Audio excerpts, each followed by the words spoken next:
High Admiral Zilara of the Merian Dominion stood aboard the bridge of the Crystalline Majesty, her translucent form pulsing with anticipation as Earth came into view.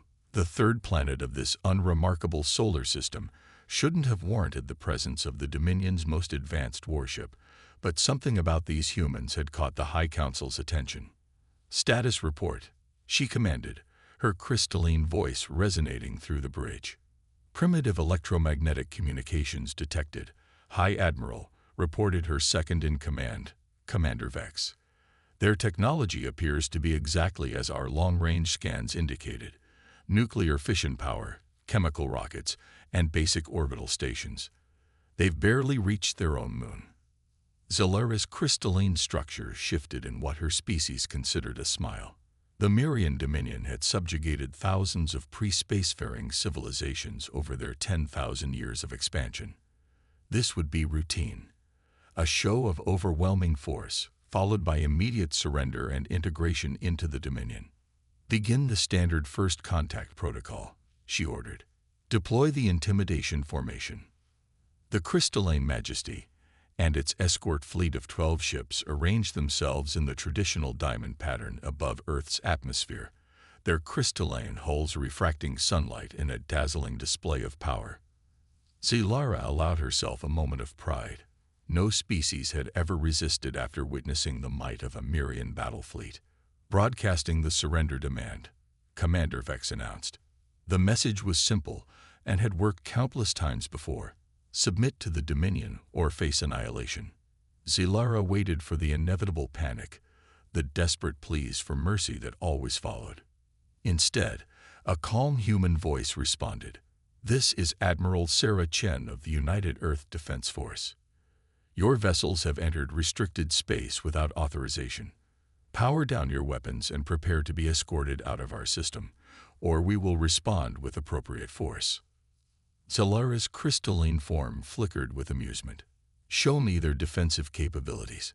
The holographic display revealed a handful of crude orbital platforms and what appeared to be primitive warships, blocky metal constructions that looked like they'd been welded together from spare parts. "They can't be serious," Vex commented. "Our scans confirm their vessels use chemical propulsion and nuclear power. They're practically in their technological infancy." "Fire a warning shot," Zilara commanded. "Destroy one of their orbital platforms. Let them understand the futility of resistance." A beam of pure energy lanced out from the Crystalline Majesty, vaporizing a small communications satellite. Zilara waited for the humans to panic, to realize their hopeless situation. Instead, the human ships began to change. What had appeared to be crude metal hulls suddenly shimmered and dissolved, revealing vessels unlike anything the Merians had ever encountered. Their surfaces were an impossible combination of materials. Crystalline matrices like Merian technology merged seamlessly with metal alloys, while energy signatures suggested multiple power sources working in concert. "Impossible," Vex whispered, his form pulsing with alarm. "They're using holographic camouflage. Those aren't primitive ships at all." Before Zilara could respond, the human vessels opened fire. But instead of energy weapons or plasma torpedoes, they launched what appeared to be solid metal projectiles. Zilara almost laughed, until she saw the velocity readings. "Evasive action," she screamed, but it was too late.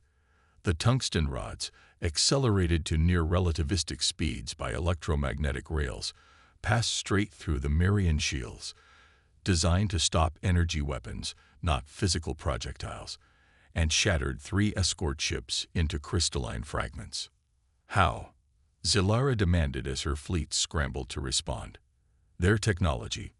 It's a violation of every engineering principle we know. They're combining antimatter reactors with primitive nuclear power plants, crystalline matrices with crude metal armor." The human ships moved with impossible agility, using both conventional thrusters and some form of gravity manipulation that defied Merian understanding. Their weapons similarly made no sense. Railguns firing physical projectiles alongside energy beams, electronic warfare systems merged with quantum interference generators. "High Admiral," Vex reported, his voice shaking. I'm detecting multiple power signatures from Earth's surface. They have planetary defense systems we didn't detect because we weren't looking for technology this crude and advanced at the same time. The crystalline majesty shuddered as another relativistic round punched through its shields. Zilara watched in horror as her mighty fleet was systematically dismantled by ships that shouldn't exist, that violated every rule of technological progression her civilization had followed for millennia. Retreat, she finally ordered, her crystalline form clouded with humiliation. Full withdrawal. As the surviving Mirian ships flowed into hyperspace, Admiral Sarah Chen allowed herself a small smile. The bridge crew of the UES Hyperion celebrated their victory, but Chen's mind was already on the future. The Mirians weren't their real concern. They were just the first contact. The true threat was still coming, and humanity needed every advantage they could get. Send word to command, she ordered. The camouflage worked perfectly. The enemy underestimated us exactly as planned. But we need to accelerate production of the hybrid ships. The Void Swarm won't be so easily fooled. As Earth's defenders returned to their stations, Chen looked at the retreating Mirian ships on her display. They'd just learned what every force that had ever threatened humanity eventually discovered. Humans didn't follow the rules. They didn't care about technological orthodoxy or proper engineering principles. They took whatever worked and made it work together, creating impossible combinations that somehow functioned better than they should. The Mirians would be back, she knew. But next time, they'd come seeking answers rather than conquest, and humanity would need their help for what was coming next. Dr. Maya Patel stood before the Mirian delegation in the United Earth Defense Force's primary research facility, trying not to smile at their obvious discomfort. The crystalline beings shifted uneasily as they examined the hybrid drive system displayed before them. A seemingly impossible combination of antimatter containment fields, nuclear fusion reactors, and crystalline energy matrices. This shouldn't work, declared Chief Engineer Xeris, his crystalline form flickering with agitation. The energy signatures should interfere with each other. The containment fields should collapse. The thermal discharge alone should melt the whole thing. Maya finished for him. That's what conventional wisdom would suggest. But conventional wisdom didn't save New Eden Colony when the first Void Swarm probe arrived. The room fell silent. 3 months had passed since the failed Mirian invasion attempt, and 2 weeks since humanity had revealed the real reason for their technological innovations. The footage from New Eden's last transmission played on the wall screens. Dark, crystalline shapes that moved wrong, that consumed everything in their path, that seemed to bend reality around them. We detected the Void Swarm's approach 6 years ago, Maya continued. Long-range quantum telescopes picked up the distortions in spacetime. We knew conventional technology wouldn't be enough. So we started thinking differently. She gestured to the hybrid drive. Yes, antimatter and nuclear fusion shouldn't work together. The energy should interfere. But what if that interference could be channeled? What if we could use the quantum fluctuations from their interaction to create new forms of propulsion? Commander Vex, who had survived the failed invasion, moved closer to examine the system. But the risks, the calculations alone, would drive any sane engineer mad. Maya laughed. That's exactly the point. Humanity's greatest strength isn't our technology. It's our willingness to try the impossible, to take risks, to fail 1,000 times until we find the one combination that works. The main doors opened, and Admiral Chen entered with High Admiral Zilara. The Mirian leader's crystalline form had taken on a deeper hue since their first hostile encounter, a sign of respect in their culture. Show them the crucible, Chen ordered. Maya nodded and led the delegation to the facility's main testing chamber. Through the reinforced windows, they could see a massive spherical chamber where streams of energy in impossible colors danced and intertwined. This is where we test new combinations, Maya explained. Right now, we're attempting to merge your crystalline technology with our quantum particle accelerators. The results are unpredictable, but each failure teaches us something new. And these combinations, Zilara spoke carefully, they're how you develop your holographic camouflage, your relativistic weapons. Partly, Chen answered. But more importantly, they're how we'll fight the Void Swarm. Conventional weapons don't work against them. They adapt too quickly to any single technology. But hybrid systems, technologies that shouldn't work together, they can't adapt because they can't understand. Maya brought up the latest test results. We've found that the Void Swarm operates on strict technological principles. They can analyze and counter any pure energy weapon, any standard propulsion system, but throw something at them that violates their basic understanding of physics. They literally cannot compute it. The medical treatments that merged Mirian crystalline healing with human stem cell therapy, power systems that deliberately created controlled interference patterns between different energy types, generating more power than should have been possible. The Void Swarm hasn't been seen since Proxima, Maya continued. Our best theory is that their fundamental programming couldn't handle the contradictions we introduced to their understanding of physics. But they taught us something valuable. The most dangerous thing in the universe isn't an enemy you can't defeat. It's an idea you refuse to consider. Captain Rodriguez, now Admiral Rodriguez, stood at the back of the chamber, his cybernetic systems now an elegant blend of human and Mirian technology. Through his enhanced senses, he could see how the various alien representatives reacted to the presentation, a mix of discomfort and fascination that he'd grown used to. Today, we're announcing the formation of the Impossible Engineering Division, Maya revealed, a joint initiative between all member species dedicated to exploring technologies that shouldn't work but do. We're looking for scientists, engineers, and dreamers who aren't afraid to be wrong 99 times to be revolutionary once. The announcement caused a stir among the gathered representatives. The idea of deliberately pursuing impossible technologies went against everything many of them had been taught, but the results were hard to argue with. Admiral Chen, now Earth's Secretary of Galactic Relations, stepped forward. When the Mirians first arrived in our system, they saw us as primitive because we used technology they had abandoned centuries ago. What they didn't understand was that humans never abandoned anything that worked. We didn't climb a ladder of technological progress.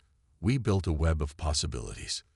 The display showed the latest hybrid ships under construction.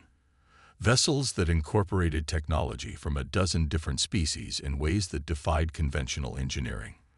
They were ugly by most species standards, but they could do things that no proper ship could achieve. The galaxy is changing, Maya concluded. The old divisions between advanced and primitive technology are disappearing. Today, we don't ask whether something is sophisticated enough. We ask whether it works. And sometimes, the most primitive solution combined with the most advanced technology creates something revolutionary. After the presentation, Rodriguez joined Maya and Chen in the observation lounge. Through the crystalline windows, they could see Earth below, now surrounded by a mix of human stations and alien installations. Hard to believe it all started with us trying to fool the Mirians with holographic camouflage, Maya mused. The best innovations often come from necessity, Chen replied. We needed to survive, so we tried everything. Now the galaxy is following our lead. Rodriguez's cybernetic eye focused on a distant ship, one of the new hybrid freighters that used controlled space-time distortions for propulsion. You know what the best part is? Every time some species tells us something's impossible, some human engineer takes it as a personal challenge. Maya laughed. That's our real legacy. We taught the galaxy that impossible is just another word for hasn't been tried by humans yet. As the three of them watched ships of all designs moving through space around Earth, they knew they were witnessing the beginning of a new era. The galaxy had learned that true advancement didn't come from perfecting a single path of development, but from being willing to try every path at once. The Void Swarm had tried to consume all life in the galaxy. Instead, they had inadvertently sparked a technological revolution that would change everything. And it all started because humans simply didn't know enough to know what they couldn't do. Zalara's form flickered with uncertainty. The energy requirements would be astronomical. The calculations alone would be impossible to perform fast enough in combat. Maya finished for her, unless she glanced at Rodriguez's cybernetic eye meaningfully. Rodriguez understood immediately. Human-machine integration. Our neural networks running calculations in parallel with Mirian crystalline computing. Another impossible combination, Vex observed, but his tone held more intrigue than dismissal now. The Mirians were learning to appreciate humanity's unconventional approaches. Admiral Chen studied the proposal for a long moment. How quickly can we implement this? The basic technology already exists in our hybrid ships, Maya replied. We just need to reconfigure it for this specific application. With Mirian help, maybe 2 weeks. The Void Swarm will reach the Proxima system in 3, Zalara noted grimly. Then we have no choice, Chen decided. We make our stand at Proxima. Dr. Patel, you have 1 week to make this work. Captain Rodriguez, begin training crews on the new system immediately.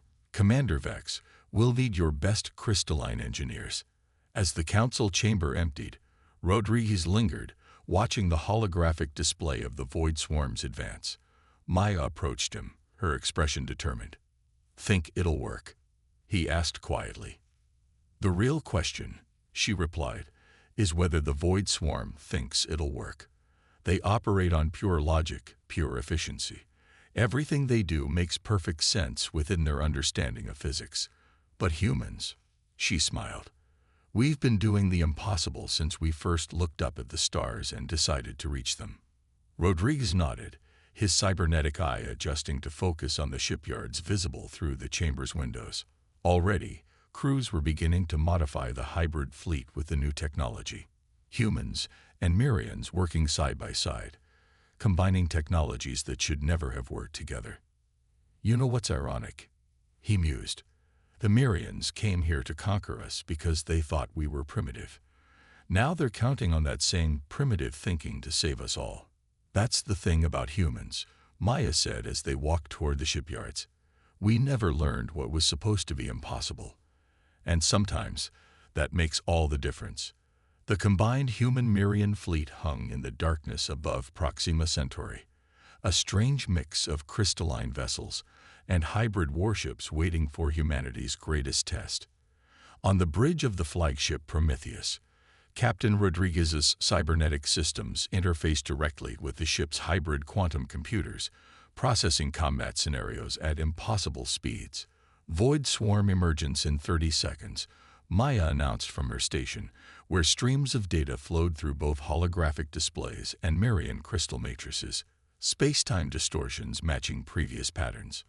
Admiral Chen stood at the center of the bridge, her uniform bearing both the insignia of Earth Defense Force and a Mirian crystalline medallion.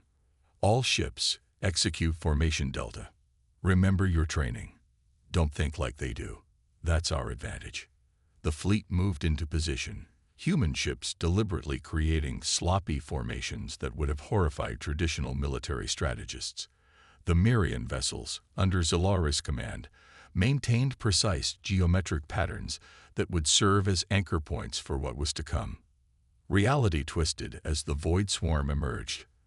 They came like a tide of living darkness, crystalline forms that absorbed light itself, moving in patterns that hurt the human eye to follow. Their space-time distortion field preceded them, already beginning to tear apart the fabric of space. Now, Chen ordered. The human ships fired their hybrid drives at full power, deliberately creating conflicting space-time distortions. Simultaneously, the Mirian vessels projected crystalline energy fields that intersected with these distortions. The result was chaos, controlled chaos, space-time interference patterns holding. Maya reported, her hands dancing across control surfaces. The swarm is trying to analyze the distortions, but they can't make sense of the random elements we're introducing. Rodriguez felt the calculations flowing through his cybernetic interface.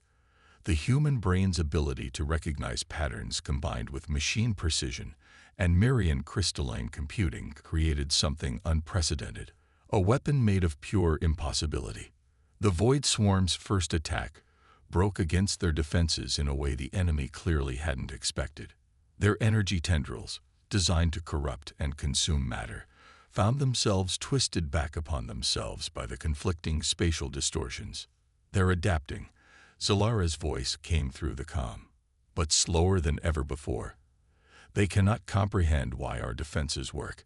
It violates their fundamental understanding of physics. Launch attack pattern Sigma, Chen commanded. Let's show them something really impossible. The human ships accelerated, their hybrid drives creating deliberate interference patterns in the fabric of space. Behind them, Mirian vessels projected crystalline energy fields that intersected with these distortions. The result was a cascade of spatial anomalies that even their own scientists couldn't fully explain. Through his cybernetic interface, Rodriguez could see the Void Swarm's attempts to analyze and counter their attacks. But every time they thought they understood the pattern, the human elements of randomness and improvisation would change it. Multiple void entities destroyed. Maya reported with barely contained excitement. Their adaptation algorithms are failing. They can't predict what we're going to do because we're not following any logical pattern. The battle raged across the Proxima system, a dance of impossible physics and controlled chaos. Human ships would create deliberate errors in their space-time distortions, which Mirian vessels would then amplify in ways that turned those errors into weapons.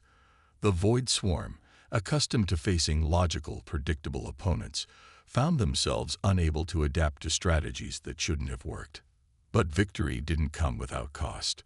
Rodriguez watched as several human ships were torn apart by void tendrils, their crews sacrificing themselves to create the spatial distortions needed for the strategy to work. Mirian vessels shattered into crystalline fragments, their final moments spent amplifying the chaos that was their only hope. They're retreating, Chen announced after what felt like hours. Long-range sensors show the swarm is pulling back. Their formation is breaking down. The bridge crew watched in amazement as the tide of living darkness began to withdraw, their perfectly ordered formations now ragged and confused.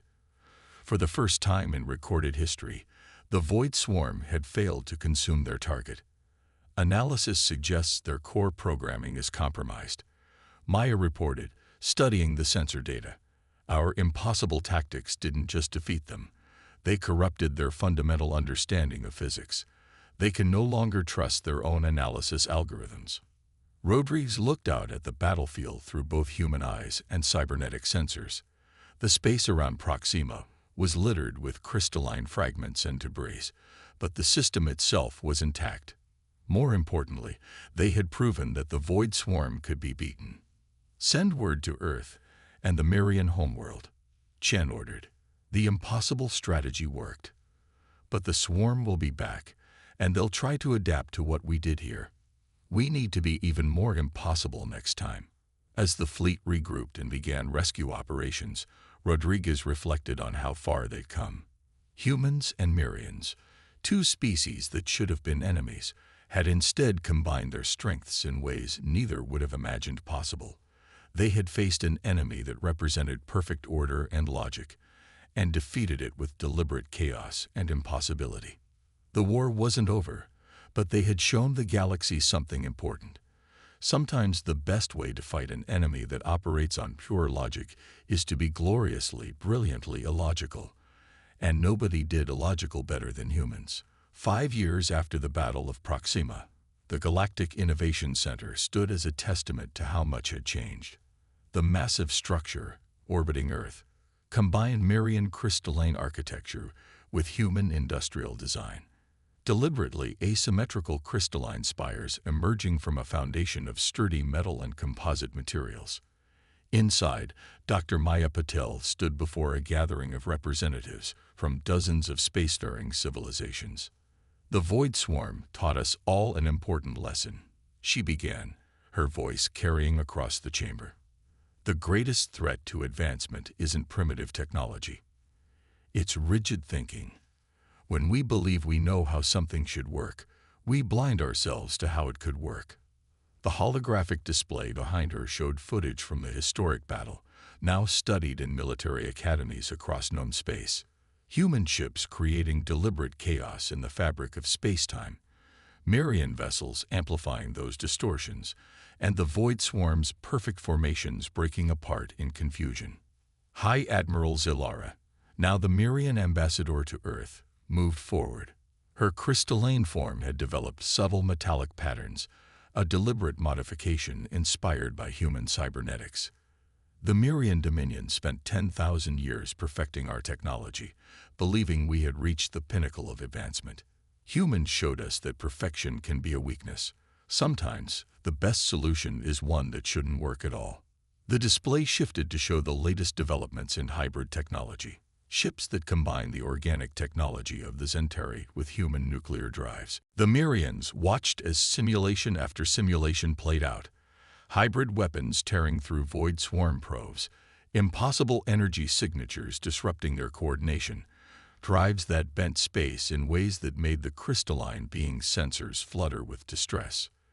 "This is why we need your help," Chen continued. "Your crystalline technology, combined with our hybrid systems, could create weapons the void swarm can't possibly adapt to. But we need your expertise to refine the process, to make it more stable." Zilara was silent for a long moment, her form shifting through various colors as she processed what she'd seen. Finally, she spoke. "In 10,000 years of Merian history, we have never encountered a species that thinks like yours. You take the impossible and make it work through sheer determination. It's disturbing and fascinating." "Disturbing and fascinating is what we do best," Maya said with a grin. "So, shall we show you what else we got in development? Fair warning, it only gets weirder from here." As Maya led the delegation deeper into the facility, past chambers where human scientists worked alongside newly arrived Merian engineers, she couldn't help but feel a surge of pride. Humanity had taken its greatest weakness, its technological inferiority, and turned it into its greatest strength. They didn't have thousands of years of refined technological development like the Merians. Instead, they had creativity, desperation, and a willingness to try anything. The void swarm was coming, but for the first time, Maya truly believed they had a chance. Not because they had the most advanced technology, but because they had the most impossible technology. And sometimes, impossible was exactly what you needed to survive. The Joint Human-Merian Defense Council chamber hummed with tension as the holographic display showed the void swarm's advance through neighboring systems.